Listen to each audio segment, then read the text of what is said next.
Nathan Cross stood in the antechamber adjacent to the Grand Hall, clutching a small wooden box and reviewing his notes on a tablet for the 14th time in as many minutes.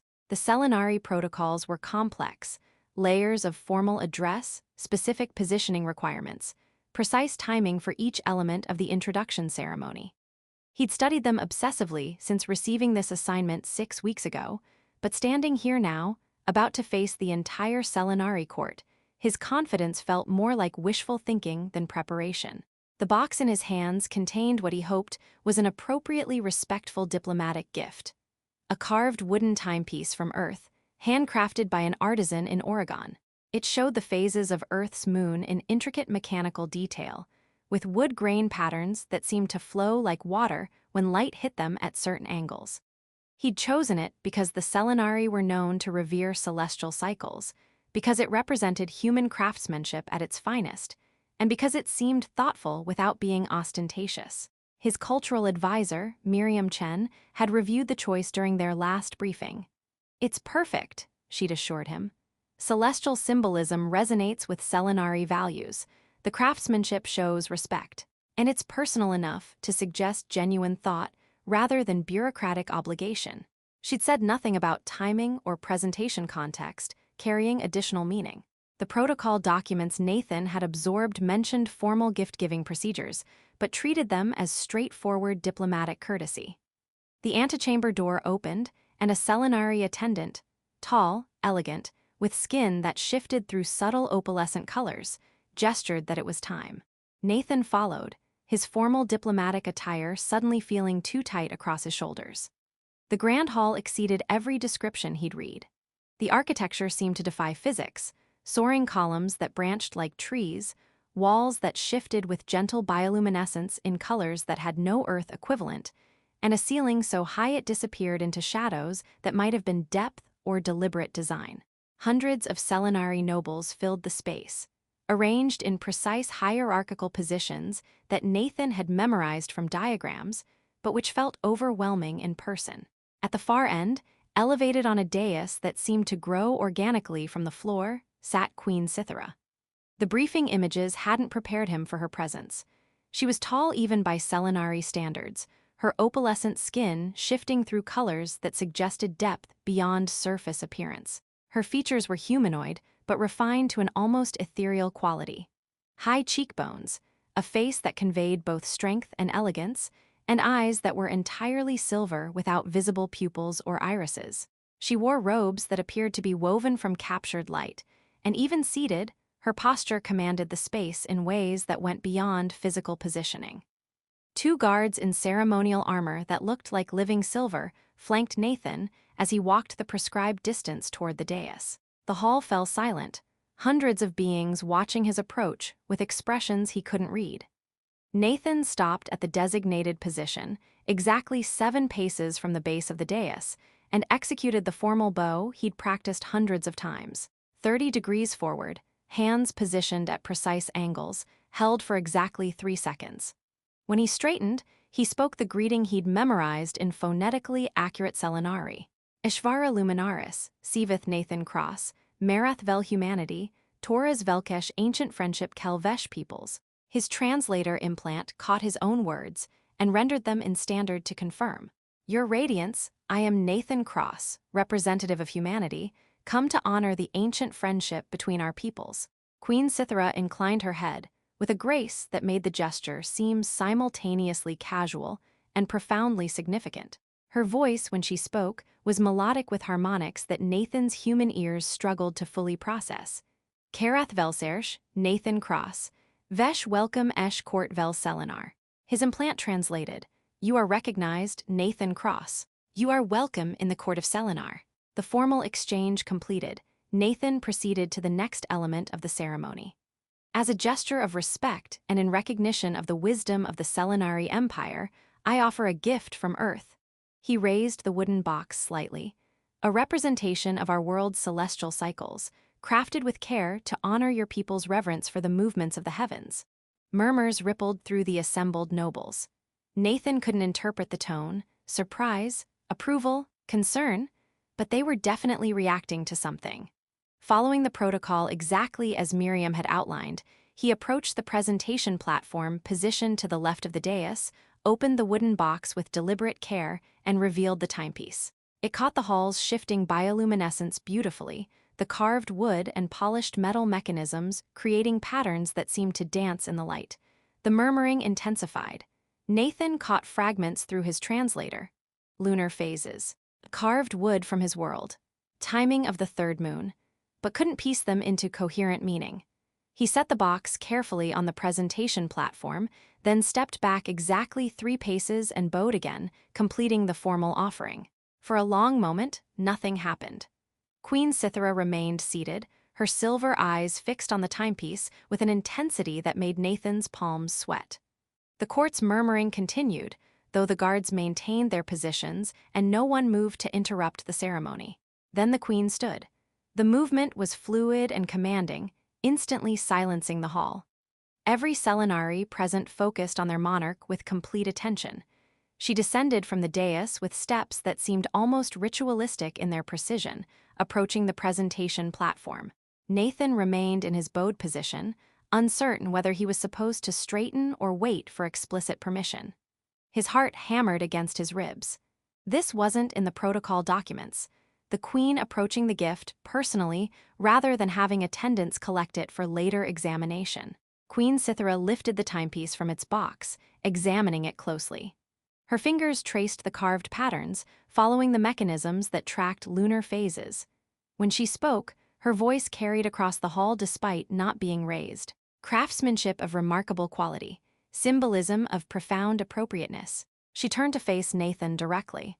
Straighten, Nathan, cross of humanity. He obeyed immediately, meeting her silver eyes and trying desperately to read her expression. She was beautiful in ways that felt almost dangerous, not threatening exactly, but overwhelming, like standing too close to something vast and powerful. "Do you understand what you have presented?" she asked, still speaking standard rather than Selenari. "A timepiece showing Earth's lunar cycles, your radiance, a representation of celestial movements that I hoped would resonate with Selenari values. And the timing of this presentation, the choice of carved wood from your homeworld, the phases of your singular moon displayed with such care." Nathan felt the trap closing without understanding its nature. The timing follows the formal introduction protocols for new diplomatic representatives. The wood is from Earth because I wanted the gift to be personally meaningful rather than industrially produced. And the moon phases are. They're what the timepiece shows. Earth only has one moon. The queen's expression shifted in ways Nathan couldn't interpret. "How long have you studied our customs?" Nathan Cross. 6 weeks, your radiance, since receiving this assignment. 6 weeks. She repeated it like the time frame meant something significant. "And you chose this gift with what guidance?" "My cultural advisor reviewed and approved the selection. The protocol documents mentioned that celestial symbolism was valued but didn't specify." Nathan stopped, suddenly aware that he might be admitting to a mistake he didn't understand. "Have I violated some custom? If the gift is inappropriate, it is not inappropriate." Queen Sythera's tone was neutral, carefully controlled. "It is extraordinarily appropriate. That is what concerns me." She turned to face the court, still holding the timepiece. When she spoke, it was in Selenari, her voice carrying formal weight. "Itherin Velsarath, moreth'var's tesh." Nathan's translator rendered it simply, "The offering is seen. I accept." But the court's reaction suggested those words meant far more than a polite acknowledgement of a diplomatic gift. The silence that followed was absolute, not shocked precisely, but heavy with implications that Nathan couldn't begin to parse. The silence stretched for what felt like forever. Nathan remained standing before the queen, acutely aware that something had gone wrong or perhaps right in ways he didn't understand, but unable to determine what or how to address it. Queen Sythera turned back to him, the timepiece still in her hands. Her expression was unreadable, those silver eyes studying him with an intensity that made him feel like every thought in his head was visible. "Nathan Cross," she said, her standard pronunciation precise and deliberate. "Approach." It was a command, not a request. Nathan walked forward, stopping at what he hoped was an appropriate distance, close enough to demonstrate respect, far enough to maintain proper formality. Up close, the queen was even more striking. Her opalescent skin shifted through colors in response to something, emotion, possibly, or simply the ambient light. She was tall enough that Nathan had to look up slightly to maintain eye contact, and her presence felt overwhelming in ways that went beyond physical space. "Do you understand what you have done?" she asked quietly. "I presented a diplomatic gift according to the protocols provided to me, your radiance. If I violated, you have not violated protocol." She held up the timepiece, turning it so the mechanisms caught the light. "You have adhered to it with precision that suggests either profound cultural knowledge or remarkable coincidence. I don't understand." "A gift of celestial marking." She gestured to the timepiece's lunar phase display. "Presented during formal introduction to the court, offered in carved wood from the giver's own world, timed to coincide with the third moon's zenith." She paused, letting each element register. "This is the traditional offering of recognition." Nathan's mind scrambled through his briefing materials, finding nothing about recognition offerings or third moon timing.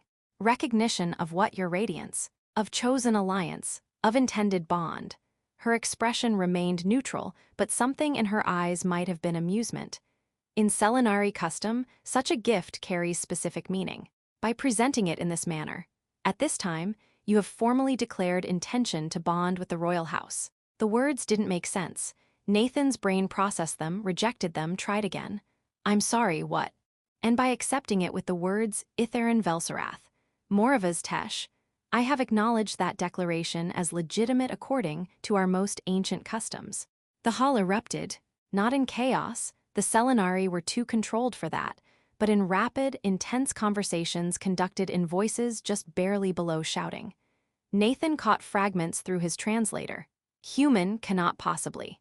Binding by ancient custom, the Queen has accepted. No precedent for." Nathan turned to look at the court, seeing expressions that ranged from shock to what might have been approval to barely concealed alarm.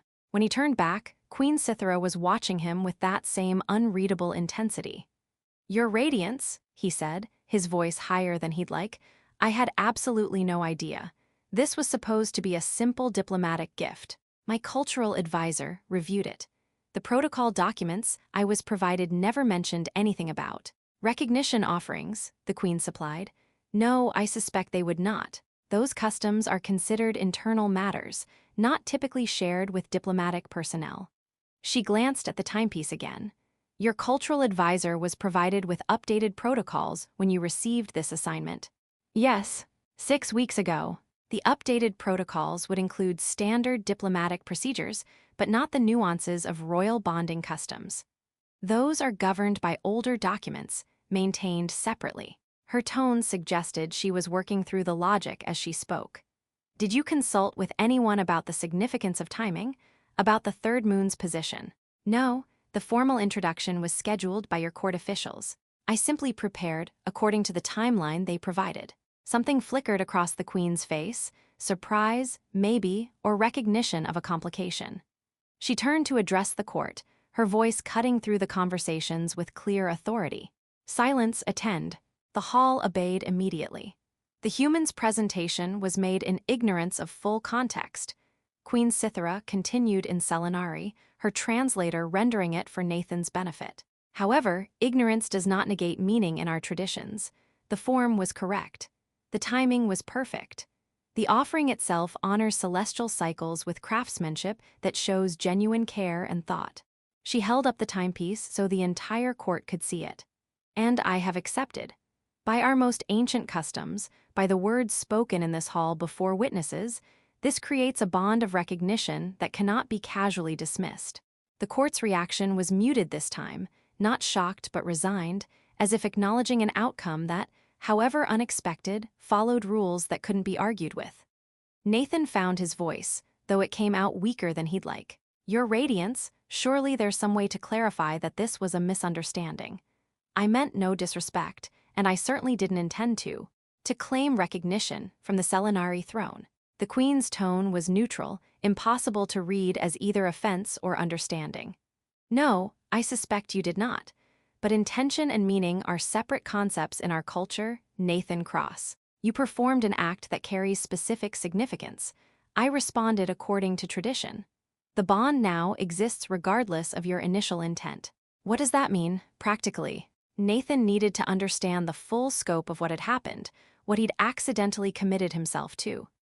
It means that as of this moment, the court recognizes you as moreth'var, recognized companion, to the throne, not full consort status, which would require additional ceremonies and formal union, but the first formal step in that direction.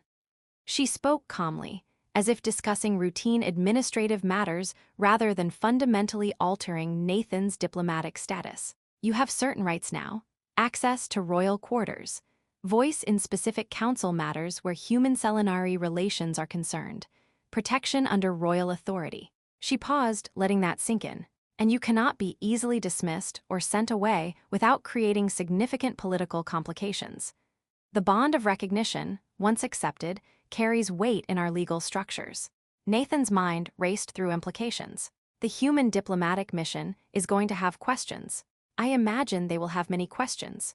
And your court clearly has strong opinions about this. They will adapt. The Selenari value tradition above personal comfort. If the ancient customs were followed, even accidentally, then the result must be honored. Her silver eyes held his steadily. Unless you wish to formally reject the bond, that option remains available, though it would carry its own political weight. What would rejection mean? It would declare publicly that humanity does not respect Selenari customs, even when performing them with precision. It would suggest that your gift was meaningless, that human gestures of respect are empty performances rather than genuine acknowledgments of value. Queen Sythera's tone remained neutral, but Nathan heard the trap clearly. It would also be interpreted as personal rejection of me as your monarch and host, which would complicate future diplomatic relations considerably. The political calculation was obvious even to Nathan's limited training. Rejecting the bond would insult the queen and, by extension, the entire Selenari empire. Accepting it meant becoming entangled in customs he didn't understand, with consequences he couldn't predict, bound to an alien monarch in ways that would reshape his entire purpose here. I need time to consider. You may have time to consider your response, Queen Sythera interrupted gently, but the bond exists from the moment of my acceptance. Time will not undo that fundamental reality. It will only clarify whether you choose to honor what you have accidentally created or reject it, and accept the diplomatic consequences of that rejection. She stepped closer, her voice dropping to something almost conversational despite the hundreds of beings watching. For what it's worth, Nathan Cross, your gift was thoughtful. The craftsmanship is remarkable, and the symbolism of your world's single moon is more appropriate than you knew. We have legends of celestial bonds formed under shared lunar cycles, stories of recognition that transcended intention. She held up the timepiece one more time, the mechanisms catching light and creating dancing shadows. Whether you intended it or not, you chose something beautiful. And in our culture, beauty of gesture carries its own truth.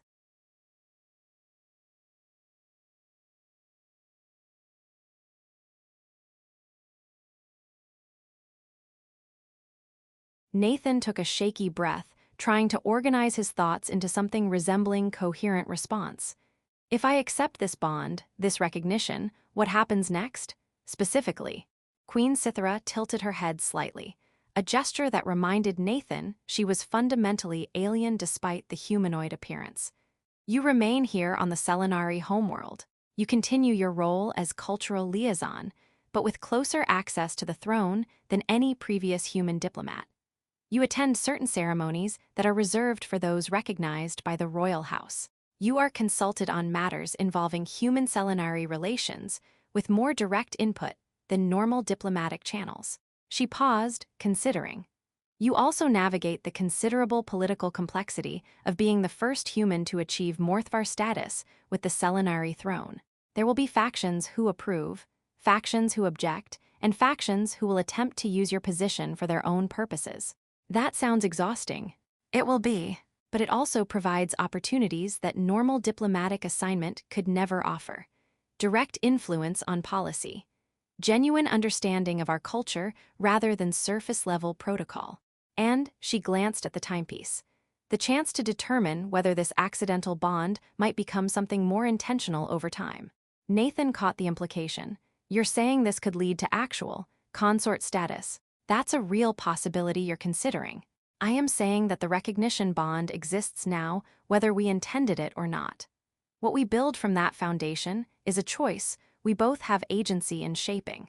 Her expression was difficult to read. I did not wake this morning expecting to accept a recognition offering, but it has been offered and accepted according to customs that predate our current governmental structures. That creates a reality we must both navigate. And if this was deliberate manipulation? Nathan heard himself asking, aware the question was dangerous but needing to voice it anyway. If someone arranged the timing and protocols specifically to create this situation? Queen Sythera's expression shifted to something that might have been a smile, subtle but present. Then I would be demonstrating the kind of strategic thinking that has maintained the Selenari Empire's stability for over 4,000 years. But you will never know with certainty whether this was orchestration or genuine accident, will you? She turned to address the court again, her voice rising to carry across the hall. The human Nathan Cross has presented a recognition offering according to ancient custom. I have accepted according to the same traditions. The bond of moreth'var is recognized and witnessed by this court. She paused, her silver eyes sweeping across the assembled nobles. We will convene council tomorrow to discuss the practical implications and necessary arrangements. But tonight, let this hall bear witness that humanity and Selenari are bound by more than treaty language and diplomatic protocol. We are bound by gesture, by gift, by the careful observation of traditions that transcend conscious intention. The court responded with a formal phrase spoken in perfect unison, hundreds of voices creating a harmonic that Nathan's translator rendered as, "We witness the bond. We recognize the truth of tradition." Then, following some cue Nathan didn't catch, the assembled nobles began departing in organized waves. The process was orderly, hierarchical, with specific groups leaving at precise intervals. Within minutes, the grand hall was nearly empty except for the Queen, Nathan, and a handful of attendants who maintained respectful distance. "Your quarters are being prepared," Queen Sythera said, her tone shifting to something more casual now that the formal ceremony had concluded. "There in the residential wing adjacent to the royal section. You'll have advisors assigned tomorrow to help you understand your new position and its implications." "I came here expecting to be a simple cultural liaison," Nathan said, feeling the weight of exhaustion settling over him. "Learn some protocols, facilitate communication, file reports. And now you are something considerably more interesting." She handed him back the timepiece, pressing it into his hands with careful deliberation. "Keep this. It is the symbol of what you've created. Perhaps accidentally, perhaps with unconscious wisdom, perhaps through deliberate design you're not admitting. Regardless, it is yours and mine now, bound together by wood and celestial mechanics and the weight of words spoken in halls that remember everything." Nathan looked down at the timepiece, the carved wood warm in his hands. Earth's moon phases, tracked with mechanical precision, now carrying meaning that transcended its creator's intentions. A gift meant as simple respect, transformed by context and tradition into something that bound him to an alien queen and reshaped his entire purpose on this world. "What if I can't do this?" he asked quietly. "What if I'm not capable of navigating this situation? Then you will fail, and we will both manage the consequences of that failure." Queen Sythera's tone was matter-of-fact rather than harsh. "But you struck me as competent when you walked into this hall. Nervous, certainly, but prepared and thoughtful. Those qualities will serve you well." She gestured to an attendant who'd been waiting at the edge of the dais. "Kelron will escort you to your quarters. Rest. Tomorrow begins the actual challenge of understanding what you've accidentally accomplished." Nathan bowed. The formal gesture felt automatic now and followed the attendant out of the grand hall.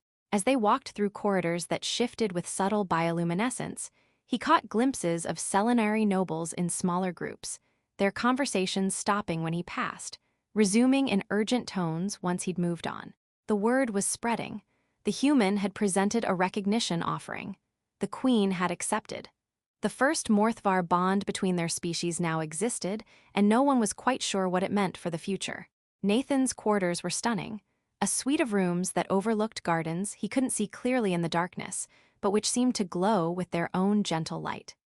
The furnishings were a blend of Selenari design and what were clearly human adaptations. A bed that looked actually sleepable, seating that accommodated human proportions, even what appeared to be a coffee maker sitting incongruously on a crystalline counter.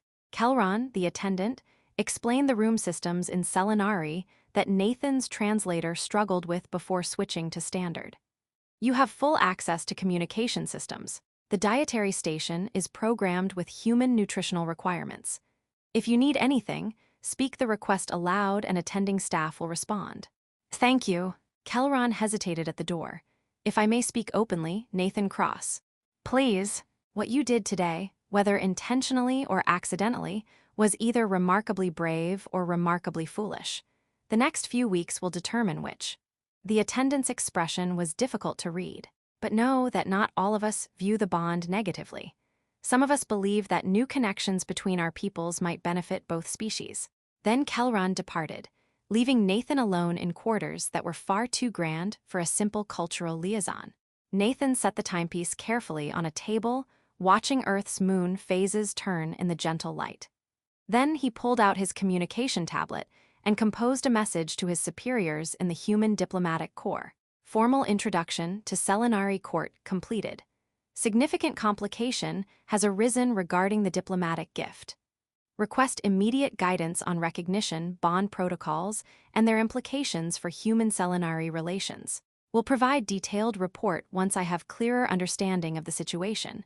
Nathan Cross. He sent the message, knowing it would raise more questions than it answered, but unable to explain properly until he understood what had happened himself. Then he collapsed onto the bed, exhausted and overwhelmed and bound to an alien queen by traditions he'd accidentally honored with perfect precision.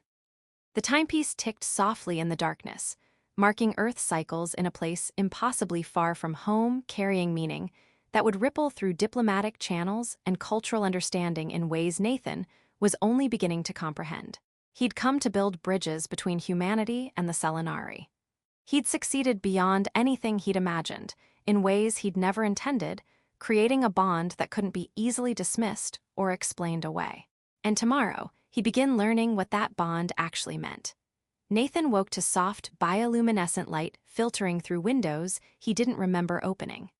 His internal clock suggested early morning, though on an alien world with different rotational periods, morning was more psychological comfort than meaningful measurement. His communication tablet was chiming insistently. He grabbed it, expecting responses from human diplomatic leadership demanding explanations he couldn't yet provide. Instead, there were 17 messages from various Selenari court officials, all in formal language his translator rendered as invitations, instructions, and requests for his presence at multiple events. An assigned cultural advisor, someone named Thessel, would arrive within the hour to begin orientation. Council session at mid-cycle where his status would be formally discussed. Private audience with Queen Sythera that evening. And one message from Miriam Chen, his human cultural advisor, consisting of 2 words. Call immediately. Nathan initiated the comm link. Miriam's face appeared, her expression cycling between concern and what might have been impressed horror. What did you do? She demanded. I presented the gift exactly as we discussed. I followed the protocols exactly as documented. You accidentally performed a recognition offering during the 3rd moon's zenith, and the queen accepted you as moreth'var in front of the entire court. Miriam's tone suggested she was reading from reports that had clearly reached human diplomatic channels already. Do you have any idea what you've done? Not entirely, no. That's why I sent the message requesting guidance. Guidance? Miriam laughed, the sound slightly unhinged. Nathan, you've created a diplomatic situation that has no precedent in human-Selenari relations. The bond you've accidentally established gives you access and influence that normal diplomatic channels could never achieve. It also makes you a political liability if you can't navigate Selenari court dynamics successfully. She rubbed her eyes, clearly having not slept. I've been in emergency consultations with xenoanthropology specialists for the past 6 hours. The consensus is that you need to accept the bond and learn to work within it. Rejection would damage relations worse than any potential complications from acceptance. The Queen gave me the same assessment. Of course she did. She's been managing complex political dynamics for longer than you've been alive. Miriam leaned closer to the screen. Listen carefully. You're about to receive training in Selenari royal customs that most diplomats never access. Pay attention, learn everything, and for the love of all that's sacred, don't accidentally promise anything else binding. The timepiece was supposed to be a simple gesture of respect. It was a simple gesture of respect. It was also apparently a traditional recognition offering. Both things are true simultaneously, which is exactly the kind of cultural complexity that makes xenodiplomacy so challenging. She paused. How are you holding up? Terrified? Exhausted? Confused about whether I've been manipulated or genuinely stumbled into this situation? Probably both. The Selenari are masters of creating conditions where accidents serve strategic purposes. Miriam's expression softened slightly. But that doesn't mean the bond isn't real or that you can't make something meaningful from it. Just be careful and send detailed reports. Those of us on the human side need to understand this situation as it develops. The call ended, leaving Nathan alone with his thoughts and the soft chiming of his tablet announcing the arrival of Thessal, his assigned Selenari cultural advisor. Thessal was older than most Selenari Nathan had encountered, their opalescent skin showing subtle patterns that suggested advanced age. They bowed formally, spoke in melodic Selenari, then switched to standard when Nathan's translator clearly struggled. Nathan Cross, moreth'var recognized by Queen Sythera. I am Thessal, assigned to guide your understanding of royal customs and obligations. We have much to discuss before the council session. I appreciate the help. I'm very far out of my depths. That is normal for anyone first encountering the complexities of royal recognition. Thessal settled into seating that adjusted to accommodate their physiology. Let us begin with fundamental understanding. The moreth'var bond you now share with the Queen is ancient, predating current governmental structures by thousands of years. It originated in early Selenari history, when celestial cycles held direct spiritual significance. They pulled up holographic displays, showing historical documents and cultural artifacts.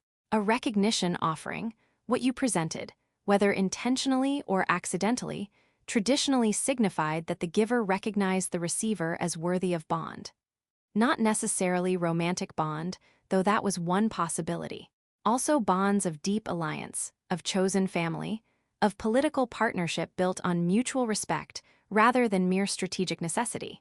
So this doesn't automatically mean romantic relationship. No, though it creates the foundation for such relationship if both parties choose to pursue it. Thessal's expression was difficult to read. The Queen's acceptance acknowledges that she finds your gesture, and by extension, you worthy of consideration for deeper bond. What that bond becomes is determined by how you both navigate the coming months. Nathan absorbed this, feeling slightly less panicked. What are my actual obligations? Attendance at specific ceremonies where recognized companions are traditionally present. Consultation on matters where your perspective is relevant. Access to royal quarters and certain private spaces reserved for those bonded to the throne. Thessal paused. And importantly, you become subject to royal protection laws. No one may harm you without answering to the throne directly. That sounds significant. It is. It also means you cannot easily be dismissed or sent away by human diplomatic leadership. Your status now supersedes normal diplomatic assignment protocols. Thessal studied him. You have gained considerable political protection and access. Whether you can leverage that effectively remains to be seen. They spent the next 3 hours reviewing Selenari royal customs, practicing formal responses, discussing the political factions Nathan would need to navigate. By the time Thessal departed to prepare for the council session, Nathan's head was spinning with information. The council session itself was held in a smaller chamber than the grand hall, but still impressive, circular design with seating arranged in ascending tiers. Queen Sythera sat at the center, with Nathan positioned in a location Thessal had identified as place of recognized voice. Close enough to participate, but clearly distinct from full council membership. The discussion was conducted in rapid Selenari, his translator struggling to keep pace. But the essential points came through. His status was unusual but legally valid. Human diplomatic leadership had been formally notified. Arrangements were being made for expanded quarters and support staff. Political factions were jockeying to either gain his favor or limit his influence. Queen Sythera managed the discussion with clear authority, cutting off tangential debates and forcing focus on practical implications rather than theoretical objections. When the council finally concluded, Nathan felt he'd witnessed political mastery that made human governmental processes look simplistic by comparison. The private evening audience with the Queen was held in chambers adjacent to the royal residence, comfortable spaces with seating designed for conversation rather than formal ceremony. Queen Sythera had changed from her ceremonial robes to something simpler, though still elegant. "Sit," she said, gesturing to a chair that looked almost human comfortable. "We should speak plainly about what happens next." Nathan sat, grateful for the informal tone. "I spent today learning that I've become part of something I barely understand." "That is accurate." The Queen settled into her own seating with fluid grace. "But you've also demonstrated adaptability. Your responses in council were appropriate. Your cultural advisor reports that you absorb information quickly. These are valuable qualities. I still don't know if this was accident or design." "Does it matter?" Queen Sythera tilted her head. "The bond exists. How it came to exist is less important than how we choose to honor or develop it going forward. It matters to me. I need to know if I was manipulated or if I genuinely stumbled into ancient customs through ignorant coincidence." The Queen considered this. "I will tell you what I know to be true. The timing of your introduction ceremony was set by court officials without my direct input. That is standard procedure. Your gift was reviewed by your cultural advisor, but not by anyone on my staff who would have recognized the traditional significance. The third moon's position was not something you could have researched easily, as that information is not included in diplomatic briefing materials." She paused. "However, I will also tell you that I chose to accept your offering with full awareness of its traditional meaning. I could have deflected, could have acknowledged the gift without the binding words. I chose not to." "Why?" "Because your gift showed genuine thought and care. Because humanity and Selenari need stronger bridges than formal diplomatic protocols provide. Because the moment presented an opportunity, and I have learned over long years of rule that refusing opportunities from fear of complication is how empires stagnate." Her silver eyes held his steadily. "And because I was curious about you, Nathan Cross. About whether a human could navigate our customs with grace or whether you would crumble under the pressure. And what have you concluded? That you are more resilient than you know. More adaptable than your own cultural programming suggests you should be, and potentially more valuable as recognized companion than either of us anticipated." She leaned forward slightly. "I am not asking you to fall in love with me. I am not demanding romantic attachment or personal surrender. I am offering partnership, political, cultural, genuine, built on the foundation of a bond that exists whether we intended it or not. What if I disappoint you? Then we will both manage that disappointment with the same grace we're managing this unexpected situation." She smiled, the expression transforming her face. "But I suspect you will surprise yourself with what you're capable of accomplishing." As Nathan walked back to his quarters later, the alien sky showing constellations he was slowly learning to recognize, he reflected on the extraordinary strangeness of his situation. He'd come to this world expecting to be a minor diplomatic functionary, facilitating communication and filing reports. Instead, he'd accidentally bound himself to an alien queen through a gift he'd meant as simple respect, creating a bond that transcended his intentions and reshaped everything he thought he understood about his purpose here. The timepiece sat on his table where he'd left it, still tracking Earth's moon phases in a place impossibly distant from home.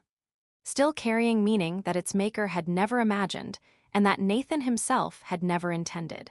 But meaning didn't require intention to be real, and bonds formed accidentally could still become genuine if honored with care and developed with thoughtfulness. Nathan picked up the timepiece, feeling its weight and craftsmanship. Then he set it carefully on a shelf where he could see it daily. A reminder of how human sincerity had collided with alien tradition in ways that created something neither side had predicted, but which both might choose to make meaningful. Tomorrow would bring new challenges, new lessons, new navigation of customs and politics he barely understood. But tonight, Nathan Cross, accidental moreth'var, recognized companion to the Selenari throne, human who'd stopped an empire's breath with a simple gift, allowed himself to rest, knowing that whatever came next, he'd face it with the same thoughtful care that had created this extraordinary complication in the first place. And perhaps, if he was very fortunate and very careful, that same thoughtfulness might transform accident into genuine alliance and collision into understanding. The timepiece ticked softly in the darkness, marking cycles from a distant world, carrying meaning born from the beautiful, messy intersection of human gesture and alien tradition.